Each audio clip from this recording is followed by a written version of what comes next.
Yo, Rap Pugutan, The Pantry 4. Andito tayo sa Federal KTV Bar. Everybody make some motherfucking noise! Yeah, malaking shoutout syempre kay Boss Champ dito sa Federal Bar. Sa pagpaparam lagi ng venue. Syempre, Rap Pugutan merch. Makakabili niyo yan sa mismong page. Yeah. Ang parating na laban, Laser versus MC Hill. Sa kaliwa ko, galing pa ng San Mateo, Rizal. Para sa inyo, make some motherfucking noise para kay Lazer. Shoutout namin sa Pamilya Uno, Magic 5, at sa lahat ng papasama. Sa kanan ko naman, galing pa ng Bacoor, Etivac. Make some motherfucking noise para kay MC Hill. Shoutout sa mga pagkalimuts natin dyan, tsaka sa under construction, especially kay DJ. Rap Pugutan. Topic ba topic na ngayon bro? Ito na. Yung nag-topic na sila, nanalo si MC Hill. Pinili niya mauna si Lazer. Yan Lazer, pakinggan, round 1. Game! Game! Bago ako magsimula, meron lang akong gusto na sabihin. Fuck you sa pagtalo kay Kabanggenyo at isang fuck you para sa akin. Kaso parang may kulang. May tropa pa siya. 14 labas! Tangina mo! Fuck you ka sa amin! Game! Unang-una sa lahat, pinapat na naman ako ni Keo sa unpredictable na MC. Wala ring arte sa battle, yes. Hindi siya choosy. Kaya after ng chain sumasakir, bawat hiwa ay groovy. Mai-enjoy ko tong slice kasi pag fresh meat daw ay juicy. Another bobo in the scene. Kaya drop your prediction. Paliwanag nyo kung paano ako matatalo pero dapat well-mannered opinion. Kasi punch niya ay mahina. Slow down in a motion. Oh, unstable yung bars. Paano ang baba ng connection? Bakit pumunta ka pa, pre? Kala mo dito ka sasantuhin? Lahat na mahmarang sa daanan ko aking papatayin. Tung bobo, haabulin. Hanggang siya na yung hingalin. Huwag na natin pabain. Oh, cheesy ka sa akin. Gusto nyo kala mo, easy lang ako. Hindi kita patatagusin. Pakisama na lang kalakiyos, ba't pa kita papatusin? Ako yung cancer sa laro. Oo, diado ka men. Kasi kahit yung nickname mo na Hill, di ka pagagalingin. Pero tinalo na ito yung tropa ko, si Kabanggenyo. Feeling mo, lupit mo nun. Proud na may panalo niya sa Sarap Pugutan, eh gago. Pinahinang ako yun. Kasi hindi ka kawalan dito. Kasi hindi ka kawalan. O wala kang bilang dito. Kaya atakin ka na nga atakin kahit sa kaman nakadestino. Pero wala pa nga siyang crown. Pero wala nga na yung lagay mo dito, iyo. Dahil ibababa ka ng ibababa kahit wala ka pa sa pwesto. Enkwentro sa senaryo, wala nang ibang sasabihin. Isa lamang na salita, yun na yung patay ka sa akin. Mala John Wick, hindi mo ko kaya naakitin. Tom Cruise sa Burj Khalifa, kayang-kaya kang ibitin. Pwede rin Tom Holland sa Bullet Train. Kahit ano ay kaya kong pigilin. Kasi kahit mataken niya yung panalo, Brian Mills, kayang-kaya kong bawiin. Brian Mills, kayang-kaya kong bawiin. Kasi sa dinami-dami ng mahina at pwede mo na pagpilian, tinapat ka agad sa laser, maling-mali ka ng pinag-initan. Kasi panisigaw to sa battle. Kala niya walang nakakaramdam. Ang ilog pag maingay, sobrang babaw lang naman. Ganto lang yan. Makanig ka na mabuti para iyo na malaman. Ang lata maingay pag binato, lalo na't walang laman. Tito Bars. Ako yung laser sa laro. Kada punto may tatamaan.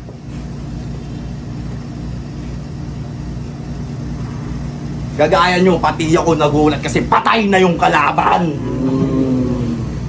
Ina, pinatay ako. Ako okay lang yun. Sige, sa'yo na panalo. Round 1 game? Game! Ikaw pala si Laser. Yung tumalo dun sa may Daya nag-leech. Paano ba naman? Meron siyang katagang singlalim ng Mariana Trench. Sheesh! Ubod mo na lumalim! Mariana Trench. Ang lupit mo naman, Brad. Kakasik mo dun sa seed sa Pacific na padpad. Ang pinagtataka ko lang, di na yun abot ng liwanag. Bakit nandun ka? O patunay lang na pundido na yung laser nyo, bukang bibig lagi, pangtusta. Pangtusta? Pangtusta kamusta? Alam mo ba, kailangan ka namin ng bagong taon. Kasi marami kami kailangang ihawing bangus sa talong. Tapos yung hamon, nakalimutan ko may lagay sa rep. Kaya lahat yun, palis na ngayon. Pero ayos lang yun dahil nandyan ka naman. Ikaw muna pupudripin ko kaya tapos ka ngayon. Oo, tapos ka ngayon. Dahil mararanasan mo sa akin ay maluba. Ano, masakit ba? Di ba ganun ka mag-rhyme? Yung masakit, ginawang masakit. Para lang yung taga-dasma, makawit niya. Kayo naman napapauho kahit yung pronunciation ng pangit na. Di naman ako perfecto bumigkas. Pero well, at least di ako kasing kalait-lait niya. Ha? Pero di ako, at least di ako kasing kalait-lait niya. Kaya itong laser, tumagos sa nag-glitch, pwes iba ang nasa harapan. Pwes iba ang nasa harapan. Dahil ako ang salamin at sasalamin sa iyong katapusan. At literal din salamin, mali ka ng tinapatan pagkat hindi ka tatagos, magkakaanggulo ka lang. Kaya, pagkat di ka tatagos, magkakaanggulo ka lang. Yo, pagkat di ka tatagos, magkakaanggulo ka lang. Yo, teka lang. Pagkat hindi ka tatagos, magkakaanggulo ka lang.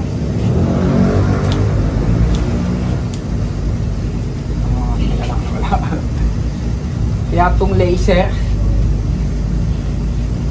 tong laser, tumagos sa nag-glitch, pues iba ang nasa harapan. Pagkat ako ang salamin, nasasalamin sa iyong katapusan. At literal din salamin, mali ka ng tinapatan pagkat di ka tatagos, magkakaanggulo ka lang.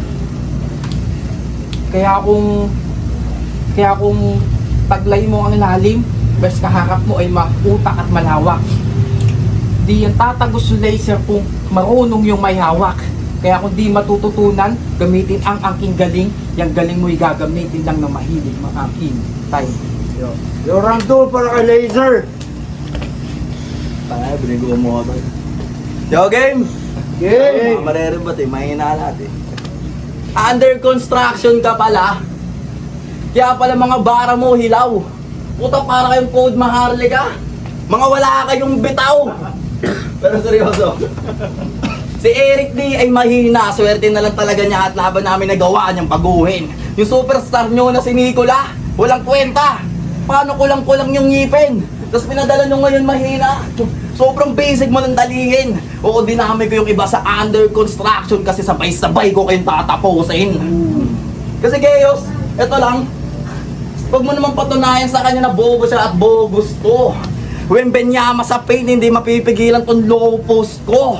Tapos na yung Pasko, pero nahabol mo pa rin tong bonus ko.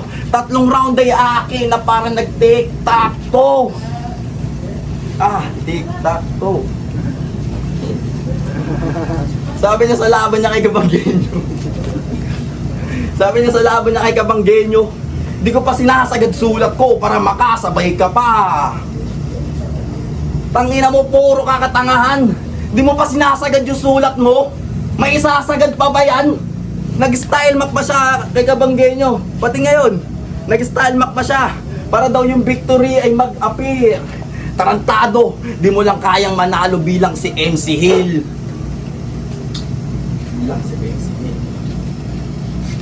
Kaya dinurog ko yung kalaban hanggang sa kayabangan maglaho. Kasi una palang Hill, tangina, ikaw yung dehado. Kaya win streak yung labas. At sa mga nadali ko, ikaw ay naihalo. Dahil pagtalo mo sa akin, Japanese porn, tol, ganong kalabo.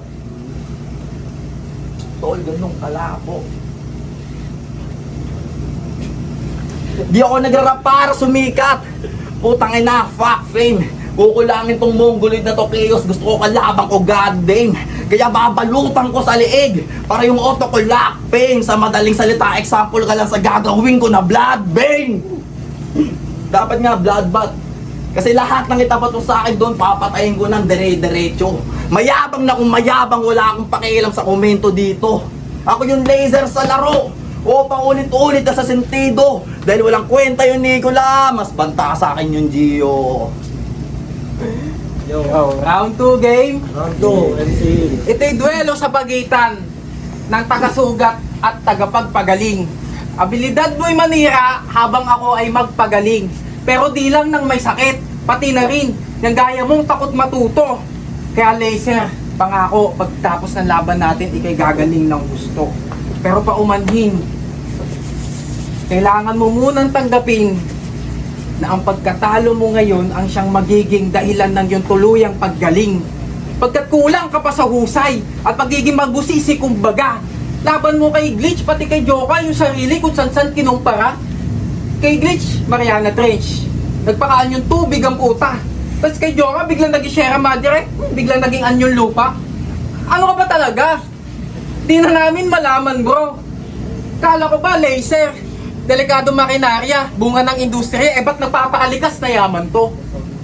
Oo, malalim ka naman, bro. Kaso walang patutunguhan. Mayroong burst sa lalim mo, kaso di alam kung saan paghuhugutan. Kaya yung mga gintong nakapailalim sa'yo, pare, nasayang lang. Kung buhay naman ang kapalit, mas mahalaga na yaman yan. Nagpakalalim ka ng gusto hanggang sa di na maabot na liwanag kung saan ka nakatapak. At nagpakain ka sa tuksong inakala mong hindi ka na mapapahamak. Hanggang sa di ka na maabot ng karamihan. Kahit anong gawin nilang hatak, nakalimutan mo nandito tayo sa mundong mahalaga ang connection. Kaya mas importante ang malawak. Kaya hukay lang ng malalim. Sige, hukay lang ng malalim. Hanggang sa inner core, mapunta hoy. Oh, tapos ka na saan yung tubig, tsaka yung lupa. Baka sabihin mo, ako si Laser. Walang talab kahit ako'y nasa inner core kasi nga apoy, anyong apoy. Tangina, di na yata battle lens itong kalaban ko eh. Avatar ka, boy! Time!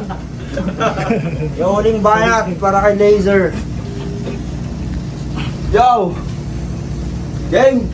Game! Tinatanong mo, pre, kung sino ba talaga ako? Gago! Clue na lang sa mga pulis, suspect ako sa papatay sa'yo. Bakit pumasok sa mundo ng wasakan? Gago, gagawin ka lang palabok na glitch dito ng rap pugutan. Kasi dapat tinanong mo muna sarili mo. Kung may tira na ba yan, may tanga yun ay hatakan. Sa baba magsabungan, na mahinang batukan, pang support at tapakan. Ang ibig ko lang naman sabihin ay kaya mo na ba sumabay sa malalakas na nilalang? Kasi wala kang future dito. Umuwi ka na lang, iho. Ang tsansa mong manalo ay yung laban ay mabito. Kasi ako, kaya nagrarap na nagrarap. Kasi meron akong patutunguhan. Ikaw kaya ka nagrarap kasi wala ka ng kaibigan. At dadating sa punto na lahat ng paghihirap ko ay magbubunga. Pangalan makikilala, katapotok sa mapa. May kumpiyansa ako sa sulat ko at yun yung bagay na wala ka. Kaya kung sinulatan ka man ni Eric D o Nicola na walang kwenta, pinatunayan mo lang sa amin dito na wala kang kwenta sa may liga. At yung mga info mong sinabi, kahit na walang pruweba, hindi ako affected. Paano yung pinagbitaw nyo mahina? Pinagbitaw nyo mahina. Pero matapang daw tong bata nyo. Ano mo, kuya ka na sakasaksak sa leeg eh. Pero matapang daw tong bata nyo. Kahit saan nyo ipunta. Kasi yung bala ko shockwave, siguradong mabubutasan ka. Matapang nga ba talaga, iyo? O sige, doon ka na. Ngayon, Ngayon, tinapatakan ng laser. O, ba't kinakabahan ka? Kasi bago ko matapos yung round 3 ko, binigyan ako ng isa sa kagrupo mo ng gasolina. Na magandaan na daw ako. O maghahanda ako. Pero hindi sa laban na matindi. O kaya sa madugo. Dahil ang paghahanda ang kulang naman ay lamay mo. Kaya, naapula ko yung apoy. Yung katawan niya nilatagan. Pwede mo akong kaaway. Pwede din namang kaibigan. Nabanggit ko na ito last event. At ang aking pandidikdikan. Tandaan nyo, ako yung laser. Kada punto may tatamaan. Yung huling banat, MC Hill. Yeah! Yeah. Round 3 game. Game. Nung sinabi kong avatar siya, napaisip tong bobo. Kumpleto sa elemento, naging papel nito loko. Ang kaso, hinanap niya yung hangin. Ako raw ay nanggogoyo. Tanga ko nga, hanapin mo yung hangin, nasa ulo mong lumobo. Pagkat puro pagyayabang lang ang alam, kesyo mga bara niya solido. Linyahang gasgas na ng marami, kayang tumunaw ng kalaban at ginagawa niya raw likido. Oh, solid, liquid, gas, ganun maghalo ng elemento. Ikaw naging solid ka lang, kakahalo mo ng semento.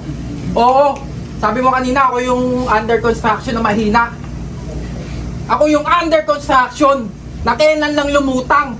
Habang mga kagrupo ko matagal lang nakikipagpugutan. At mahina raw yung grupo namin. Rinig ko sa bulungan. Ngayon nandito na ako, ba't di nila subukan? Ha? At ikaw ang magiging patunay kung gaano ba kami kahusay pagkat ang pagkatalo mo sa amin magbibigay ng kulay. At kailangan ka namin sa ginagawang bahay.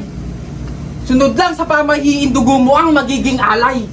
Habang ulo mo'y bungo na rin at nakasabit dun sa may pintuan, tas yung bintana pa pahiran ko ng dugo mo para din sa mga ngahas pumasok ay tutuklawin ng kaba. Ano, hardcore ba? Parang may mali. Baliktad yung tama. Dahil imbis na gumaling to sa akin ay mas naging malubha pa. Diba sinabi ko na sa'yo sa round 2 mamen na kailangan muna kitang wasakin para gumaling. At kung mapapansin nyo, karamihan sa mga anggulo ko, yung mga bara niya na sablay, ginamitan lang ng utak laban sa sandata niya na pamatay. At pinatunayan ko lang sa iyo na ako magiging dahilan ng iyong katapusan at sumasalamin. At pinatunayan ko lang sa iyo na ako ang sumasalamin sa iyong katapusan. Kaya tong laser nyo ay nasawi sa sarili niya katangahan!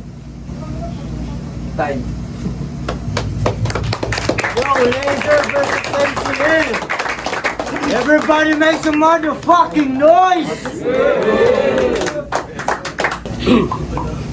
Yo, Rapugutan, The Pandri 4, Kalawi 3 ang laban, Lazer vs MCL, magiging ulit para sa laban na yun, no? Yeah!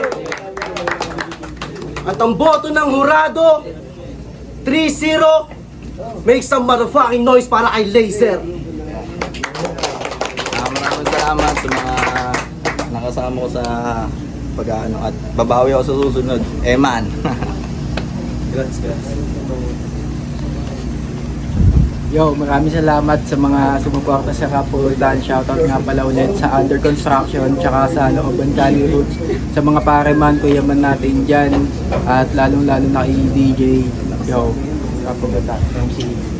Yeah, judges na. Congrats, man. Congrats. Yo, Santasa, binoto ko yung nagbigay sa akin ng ano. Hindi nyo ko lang binoto kasi ano, nasakita nyo naman. 3-0. Ang tagal kasi, ako maganda sana yung round ni MC Hill kaso ang tagal niyang lumanding eh. Parang, alam mo yun, naghihintay ka ng suntok. Ito naman si Laser. Ayun, dire-diretso kaya mas madami siyang highlight dun sa laban nila na sa kanya talaga yung laban. All 3 rounds kahit nag-i-starter siya sa kanya talaga. Shoutout kay MC.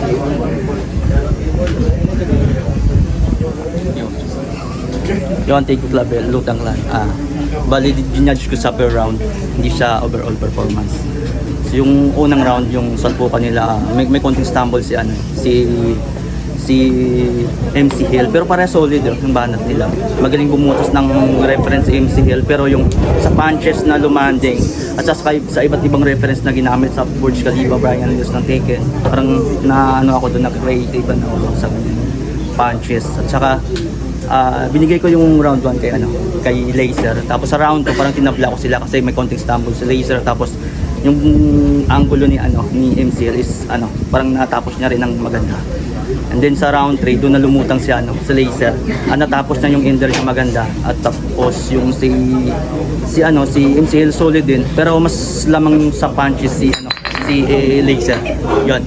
Round 1, round 3, Laser, round 2, tabla.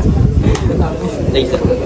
Yo, batang 5-2-4, binoto ko by round 1 binoto ko si Lazer kasi medyo nabitin ako dun kay yung sa hindi masyadong parang nagkulang siya yung sa dulo yung bandang ender kasi medyo stumble na. Tapos yung round 2 naman pwedeng tabla yun actually kaso parang sa ni MC parang may umulit siya na doon na na angle. Basta paano nyo na lang yun. Tapos sa round 3 naman, binoto ko si MC Hill. Kasi parang yung round 3 ni Lacer na yung round yun na selfie bars, yung parang na-predict ng round 3 ni MC Hill. Kaya parang naging repat siya sa unang round ng round 3 ni MC Hill kay Lacer. Kaya ayun, binoto ko round 1 si Lacer, round 2 si Lacer, round 3 si MC Hill. So, manice.